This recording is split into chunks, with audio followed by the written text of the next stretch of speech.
ತುಂಬಾನೇ ಕಣ್ಣೀರ್ ಹಾಕಿದ್ದಾರೆ ಅಶ್ವಿನಿ ಮೇಡಮ್ ಅವರು.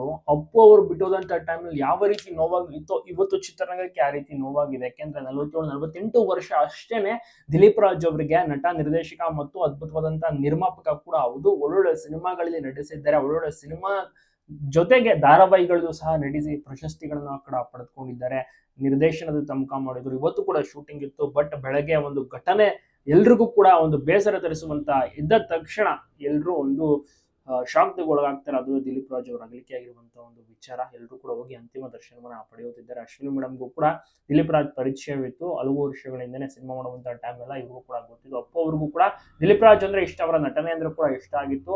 ಅಪ್ಪು ಅವರು ಕೂಡ ತುಂಬಾನೇ ಬೇಗ ಹೋಗ್ತಾರೆ. ಅದನ್ನ ಚಿತ್ರರಂಗ ಕೂಡ ಶಾಕ್ ನಲ್ಲಿ ಒಳಗಾಗುತ್ತೆ. ಬಟ್ ಇವತ್ತು ಕೂಡ ಅದೇ ರೀತಿಯ ಒಂದು ಸ್ಥಿತಿ ಕೂಡ. ಯಾಕೆಂದ್ರೆ ಆವತ್ತು ಯಾವಾಗ ಅವತ್ತು ಯಾವ ರೀತಿ ಫೀಲ್ ಆಗುತ್ತೆ ಇವತ್ತು ಕೂಡ ಅದೇ ರೀತಿ ಒಂದು ಫೀಲ್ ಆಯ್ತು. ದಿಲೀಪ್ ರಾಜ್ ಅವರು ನಿಜವಾಗ್ಲೂ ಕೂಡ ಯಾರು ಎಕ್ಸ್ಪೆಕ್ಟ್ ಸಹ ಮಾಡಿರಲ್ಲ. ತುಂಬಾನೇ ಆರೋಗ್ಯವಾಗಿದ್ದಂಥವ್ರು, ಆರಾಮಾಗಿ ಶೂಟಿಂಗ್ ಅನ್ನ ಮುಗಿಸ್ಕೊಂಡು ನಿನ್ನೆ ಸಹ ಅಷ್ಟೇ ಇವತ್ತು ಕೂಡ ಶೂಟಿಂಗ್ಗೆ ಹೋಗ್ಬೇಕು ಅಂತ ಪ್ಲಾನಿಂಗ್ ಎಲ್ಲವನ್ನೂ ಕೂಡ ಮಾಡಿ ಇಟ್ಟಿದ್ರು. ಬಟ್ ಇವತ್ತು ಆ ರೀತಿ ಆಗೋಯ್ತು. ಪಾಪ ಅಶ್ವಿನಿ ಮೇಡಮ್ ಕೂಡ ಬಹಳಷ್ಟು ನೋವಿದೆ, ಮರುಗಿದ್ದಾರೆ, ಕಣ್ಣೀರು ಸಹ ಹಾಕಿದ್ದಾರೆ. ನಿಜವಾಗ್ಲೂ ಎಲ್ಲರೂ ಪ್ರತಿಯೊಬ್ಬರು ಸಹ ಹೌದು.